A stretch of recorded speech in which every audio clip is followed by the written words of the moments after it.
uma metáfora de iniciação e individuação plena.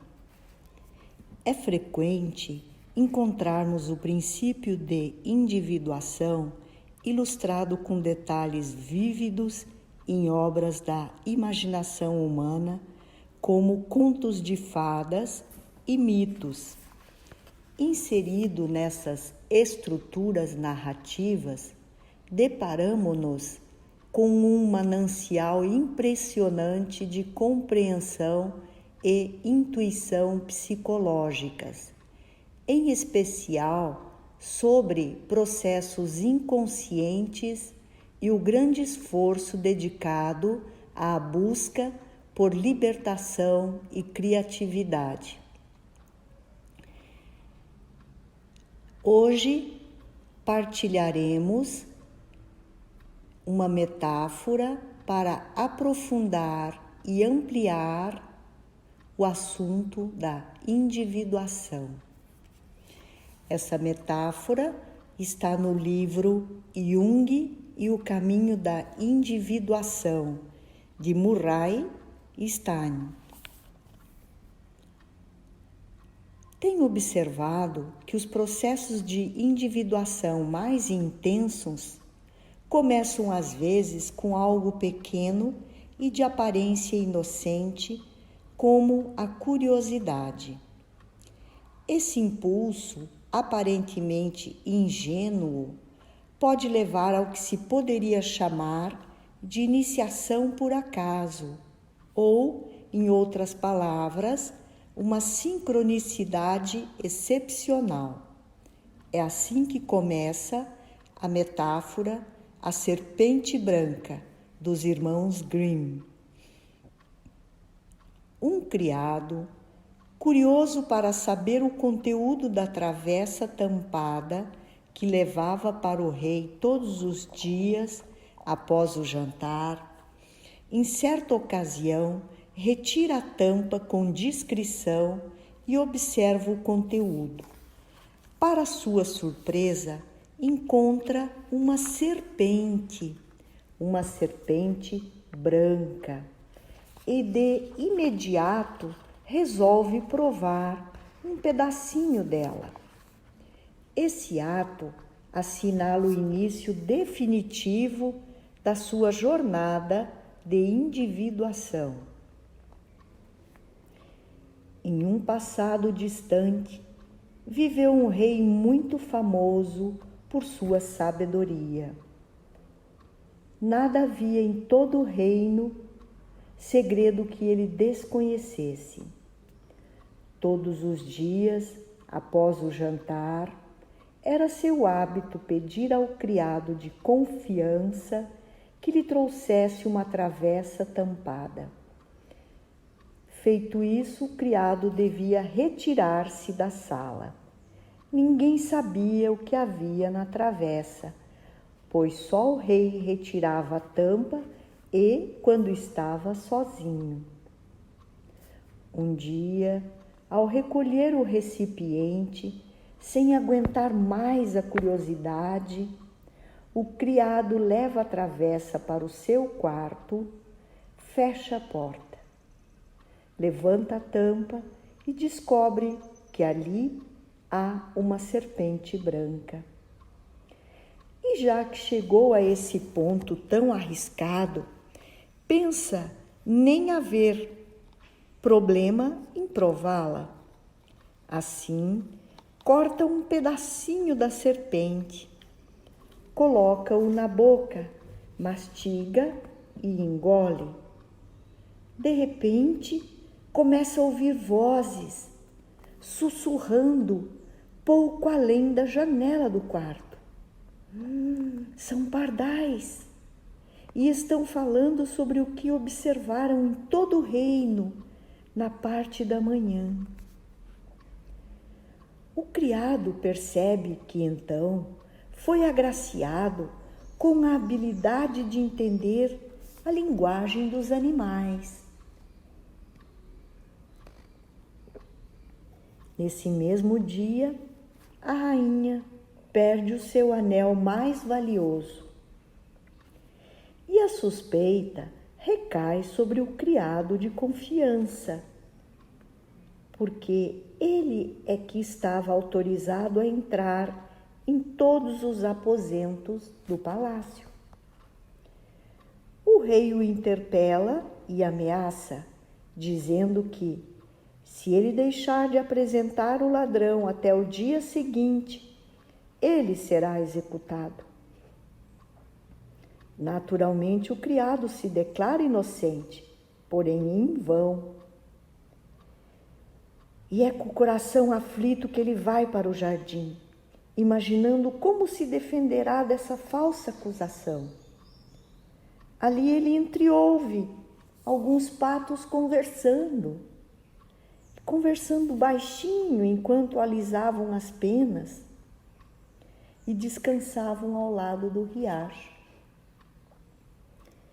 Eles falam sobre a refeição da manhã e uma pata comenta: alguma coisa está revirando no meu estômago.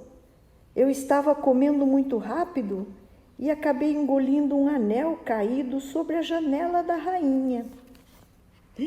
O criado se dá conta que ali está a ladra. Então agarra a pata e a leva para o cozinheiro, que, vendo a ave, corta-lhe a cabeça e a prepara para o jantar, quando então encontra o anel da rainha. Com a descoberta, o criado é inocentado. O rei se arrepende do erro cometido e quer se redimir de sua equivocada conclusão.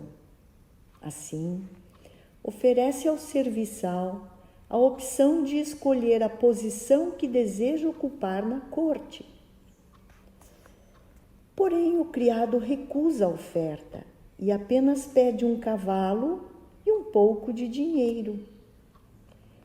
Ele deseja explorar o mundo sozinho. O rei atende ao seu pedido e ele se põe a caminho.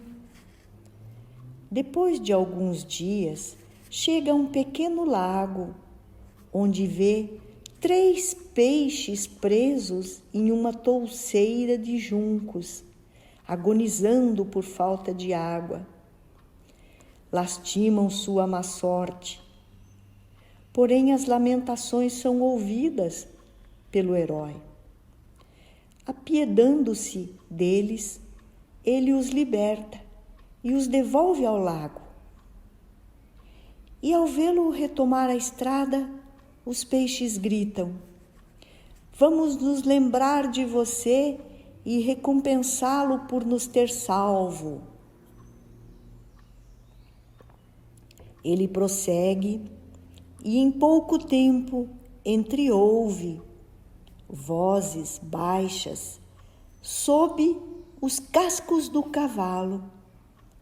Detém-se para escutar e ouve o rei das formigas queixando-se do cavalo insensível que pisava impiedoso em seu povo. O herói, então, desvia o cavalo e, ao afastar-se, escuta o rei das formigas dizendo-lhe em voz alta: vamos nos lembrar de você. Uma boa ação merece retribuição. Continuando seu caminho, ele se defronta com um casal de corvos, empurrando os filhotes para fora do ninho, dizendo-lhes que devem aprender a cuidar de si mesmos. Porém, os pequenos corvos ainda são fracos e incapazes, não conseguem voar e caem no chão, onde crocitam desesperados, queixando-se de que vão morrer de fome. O bom homem, cheio de compaixão pelos filhotes abandonados, desmonta, sacrifica o seu cavalo com a espada e o deixa para que os pequenos se alimentem dele. Com gratidão, eles gritam: vamos nos lembrar de você. Uma boa ação merece retribuição. E então o criado precisa prosseguir com as próprias pernas. Depois de percorrer uma longa distância, ele chega a uma grande cidade, onde se depara com um burburinho e dezenas de pessoas nas ruas. Ouve então o anúncio de que a filha do rei está à procura de um marido. Quem quiser conquistar sua mão deve passar por um teste rigoroso e, se falhar, perderá a vida. Ele fica sabendo que muitos jovens já fracassaram. No entanto, ao ver a princesa, ele encanta-se com sua beleza e, apesar do sério risco que corre, apresenta-se como pretendente. A difícil tarefa precisa ser cumprida. O rei o leva para o mar e joga um anel de ouro em meio às ondas. A tarefa consiste em recuperar o anel das águas agitadas. E mais, o pretendente será lançado de volta ao mar até recuperar o anel, de modo que ou encontra o anel ou morre afogado. Aguardando na praia, perguntando-se o que lhe acontecerá, de repente alguns peixes sobem à superfície e são reconhecidos como aqueles que ele salvara. Um deles deposita um mexilhão a seus pés. Quando o abre, ele encontra o anel. Com grande alegria, nosso herói leva o anel ao rei e pede sua recompensa. Porém, a princesa é orgulhosa e nem quer aceitar esse pretendente modesto e propõe uma segunda prova, mais difícil do que a primeira. Dessa vez, ela mesma a encaminha. No jardim, abre 10 sacos de milho miúdo e espalha as minúsculas sementes pelo gramado com as próprias mãos. Se o pretendente deixar de recolher cada pequeno grão e devolver todo o milho miúdo aos sacos até de manhã, ele será executado. Mais uma vez, o rapaz se sente impotente e fica imaginando o que será dele. Desanimado, passa a noite toda no jardim refletindo. E quando o dia amanhece, ele estava pensando que ainda teria muitos grãos que ele tinha deixado de recolher. Ele se dá conta que não existe um único grão no gramado, que os sacos estão todos cheios. E se dá conta que o rei das formigas viera com os seus súditos durante a noite e o ajudaram a recolher, recompensando assim o ato de bondade que ele tivera para com as formigas. Ao dirigir-se ao jardim pela manhã, a princesa constata que a tarefa está cumprida. Porém, seu orgulhoso coração resiste e ela impõe uma terceira tarefa. Se ele quiser se tornar seu marido, deve trazer-lhe uma maçã da árvore da vida. O pretendente desconhece onde encontrar essa árvore, porém parte assim mesmo e vai caminhando até onde suas forças lhe permitem. Atravessa 3 reinos e, ao anoitecer de um belo dia, chega a uma floresta e deita-se sob uma árvore para dormir. Nos ramos acima dele, de súbito, ouve sussurros. E uma maçã dourada cai em suas mãos. 3 corvos a acompanham voando e pousam perto dele, dizendo-lhe que eram aqueles que ele salvara sacrificando seu cavalo, e que quando ouviram falar de sua busca por uma maçã da árvore da vida, eles atravessaram o mar até o fim do mundo, onde estava a árvore, e voltaram com a maçã. O pretendente leva a maçã dourada para a princesa, que agora nem tem mais motivos para resistir. Eles cortam a maçã da vida em 2 metades e a comem juntos. Assim, o coração da princesa se abre e ela se enche de amor por ele, e eles vivem felizes até uma idade avançada. Fim. Os temas interconexos da curiosidade, do conhecimento e da catástrofe. Comentários sobre a metáfora da individuação, feitas pelo autor. Ao se deixar levar por sua curiosidade ingênua, o criado projeta-se a uma nova fase de sua vida. De maneira inesperada, ele sabe. Um novo mundo se abre diante dele. Ele entende a linguagem dos animais. Em outras palavras, ele entra em contato com os seus instintos. E um mundo que antes estava fechado e assim oculto no inconsciente dele, agora de súbito esse mundo se tornava acessível.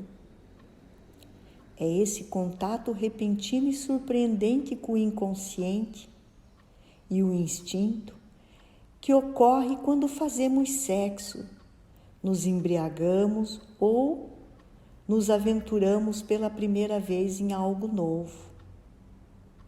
O que estivera disponível a terceiros, como os pais ou outros adultos, porém mantidos à distância, fora da vista, atrás das portas, trancado em armários, proibido para menores de 18 anos, agora é também nosso. E compreendemos um pouco de algo de que até então nem fazíamos a menor ideia, que nem é a culminância do ato que é importante, porém, sim a compreensão, a gnose. Trata-se de conhecimento por experiência, em vez de ser apenas por ouvir falar. E esse conhecimento por experiência muda tudo. Ele pode ser usado até mesmo independentemente da autoridade de terceiros. Na metáfora, o criado põe-se a caminho da individuação no instante que ingere o alimento proibido. Trata-se de um ato de desobediência e, portanto, um risco. Ele poderia ser descoberto e punido, porém é também o seu primeiro passo rumo à consciência individual. Ele aproveita um momento oportuno e entra em um processo de iniciação à gnose.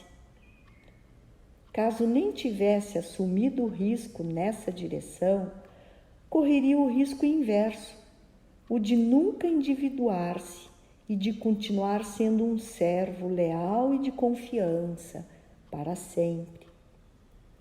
O que há de ruim nisso? É uma situação que nem leva a nada, é um beco sem saída. O risco de nem correr o risco da individuação é a estagnação.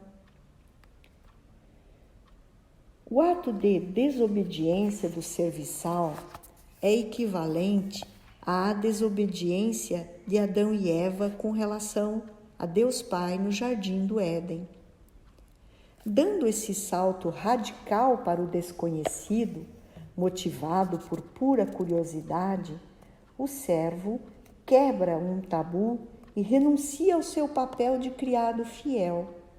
Ele age motivado por seu desejo individual de conhecimento. O desejo de conhecer por vontade própria é uma força impulsora de individuação, uma força que se torna manifesta em muitos níveis da vida emocional e cognitiva. Nem se trata apenas de sexo e prazer, trata-se também de ciência. O impulso para o conhecimento nos separa daqueles que nem conhecem e daqueles que nem querem que conheçamos. Quanto mais você sabe, mais você se afasta do coletivo. Essa é a experiência de muitas pessoas na fase em que saem da infância e da adolescência.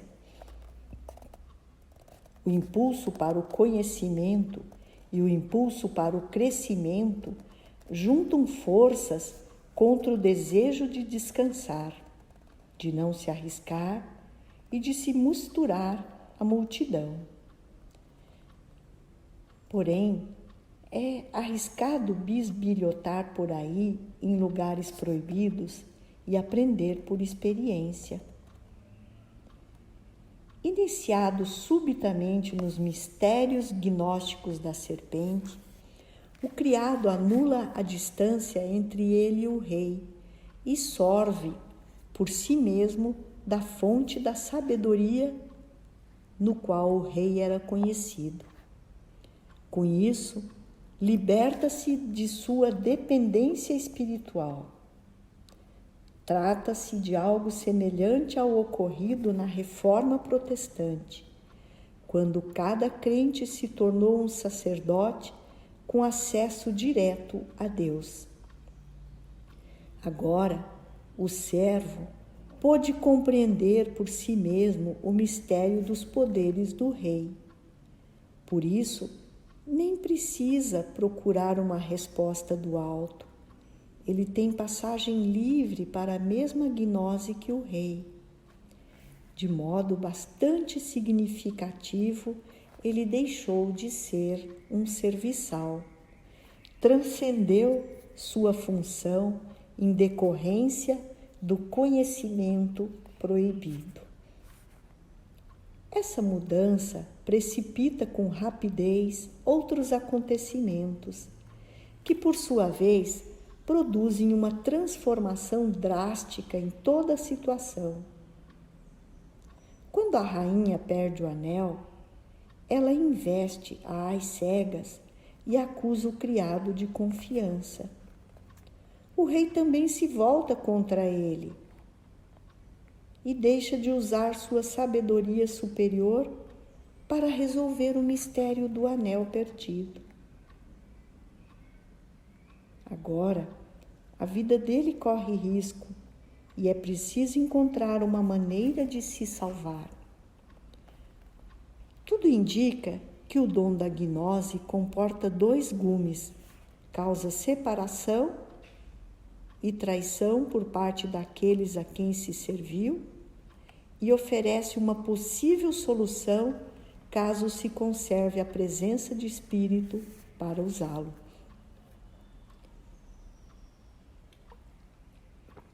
Ao que tudo indica, esse estranho deslize no comportamento antes impecável do rei torna-se o ensejo para a liberação do criado. A desobediência do serviçal desencadeia um ato de projeção e traição inconscientes por parte de seus protetores parentais. E com isso, o estado paradisíaco chega a um término abrupto. James Hillman, oferece uma reflexão brilhante a respeito do potencial de individuação em catástrofes aparentes como essa em seu ensaio Betrayal, que é traição. A catástrofe parece ser um gatilho necessário para a individuação, como veremos também no conto de fadas, analisado em outras metáforas, no próprio livro do Murray. Quando o rei se convence da inocência do servo, ele tenta corrigir o seu erro, oferecendo-lhe uma posição ainda mais elevada em seu governo. Esse é um momento de decisão. O servo pode aceitar a oferta e continuar um serviçal, embora de nível mais elevado, ou pode assumir um risco extremo e partir.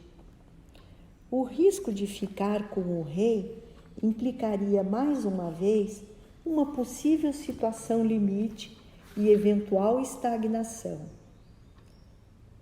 O benefício seria certa segurança, embora essa seja uma proposição dúbia à luz da traição anterior do rei. Gato escaldado tem medo de água fria. O criado, então, decide correr o risco da individuação e inicia sua jornada sozinho, com um pouco de dinheiro e um cavalo como retribuição pelos bons serviços prestados. Naturalmente, ele também leva consigo a gnose que obteve da serpente branca. Embora nem torne a comer da serpente, ele, em outras palavras, nem se tornou um viciado.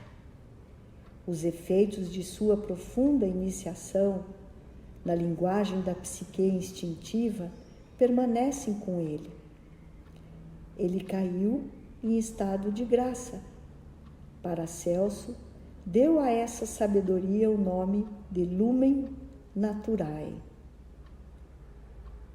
a luz da natureza, que é diferente da luz da revelação divina do alto, que encontramos em outras metáforas nesse mesmo livro, em que o espírito procede do alto em vez de baixo.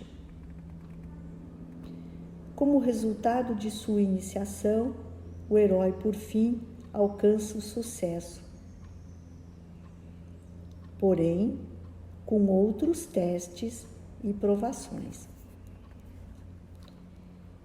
E assim acontece que aquele a quem agora chamarei de herói da história, pois, por se afastar do rei, nem é mais um servo, deixa o reino que lhe é familiar e assume as consequências do risco que aceitou.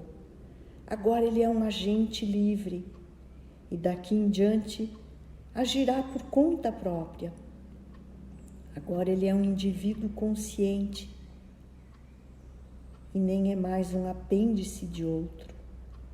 Agora sua jornada representa a continuidade da história de uma personalidade em processo de individuação.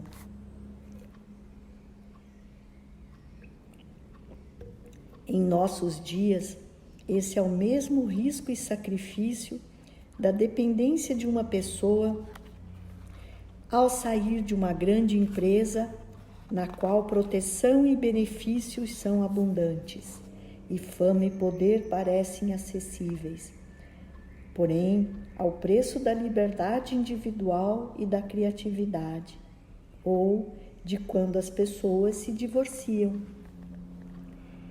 Se você se perguntar por que algumas pessoas assumem esse risco e outras deixam de assumi-lo, é proveitoso lembrar-se dessa metáfora e entender que o que ocorre pode muito bem depender do fato de determinada pessoa ter provado da simbólica serpente branca e ter descoberto a autoconfiança que essa conexão com o inconsciente propicia. Essa gnose pessoal vincula a pessoa à autoridade interior e ao instinto. O canal da intuição é aberto. Tudo agora consiste em manter essa abertura para o inconsciente e permanecer consciente. O dom da compreensão intuitiva nem decepciona o nosso herói quando ele parte com seu cavalo, pois em pouco tempo depara-se com os 3 peixes emaranhados em juncos que lamentam a má sorte em que se encontram. Ele entreouve a conversa deles e entende aquele dilema. E mais importante do que isso, ele age com decisão, com base no que ouve. Ele liberta os peixes e os devolve ao lago. Esse ato de compaixão se repetirá outras vezes, e cada uma delas será mais extraordinária do que a precedente.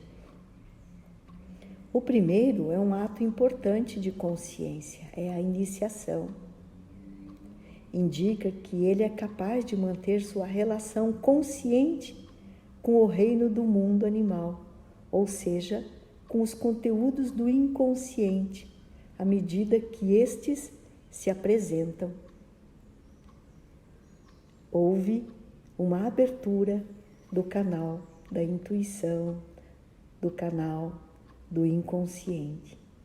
Em um nível simbólico interior, os peixes representam sua libido inconsciente, e aqui ele demonstra a habilidade de se relacionar com essa dimensão com aceitação e entendimento.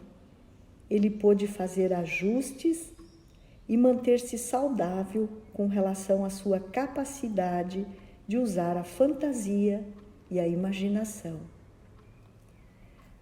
A consequência derradeira de ignorar ou negligenciar as lamentações dos peixes seria a esterilidade psicológica. Ele cairia na armadilha de se tornar um intelecto ressequido, sem contato com as fontes da imaginação e da criatividade. Poderia, no máximo, transmitir esses ensinamentos tradicionais.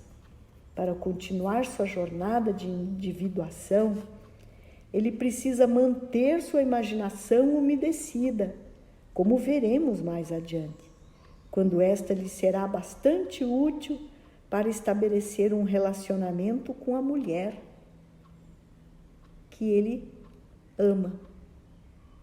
O sucesso da conintio dependerá do contato com os peixes, o movimento espontâneo do inconsciente. Os peixes simbolizam o lampejo da intuição, que pode resolver a situação em um momento de provação. A segunda demonstração de consciência se apresenta quando o herói entreouve o rei das formigas, queixando-se de que os cascos do cavalo pisoteiam seus minúsculos súditos. E o herói age com rapidez, desviando o cavalo da trilha das formigas. Esse ato é significativo porque revela o seu alto grau de sintonia com o corpo. Montadas no lombo elevado de um cavalo, quantas pessoas ouviriam a voz de uma formiga tão pequenininha lá embaixo? A cabeça está tão distante do corpo. São extraordinárias aqui a sensibilidade e a aguda consciência do herói. Significa que ele está em perfeita harmonia com os sinais mais sutis emitidos pelo sistema nervoso simpático. As formigas representam a capacidade do self de construir e recompor estruturas de contenção, de imagem e sentimentos, cujas raízes se encontram muito aquém do alcance do ego consciência. Aqui o herói demonstra que pode se relacionar com essa parte da sua natureza que entrará em ação para protegê-la e nem a negligenciará nem ignorará. Ele demonstra a qualidade da consciência corporal, sendo capaz de manter contato com o inconsciente somático.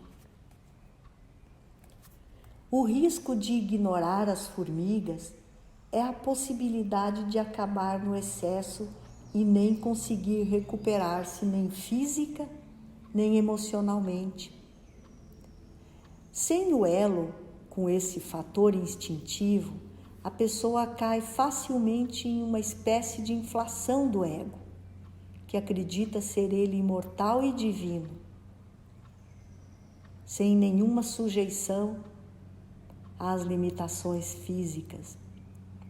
Há a tentação de forçar demais, de ir rápido demais, de ir longe demais sem descanso, de negligenciar sinais do corpo e da alma que avisam que a pessoa já fez o suficiente, que o corpo está cansado, que necessita de um descanso, que precisa tirar férias.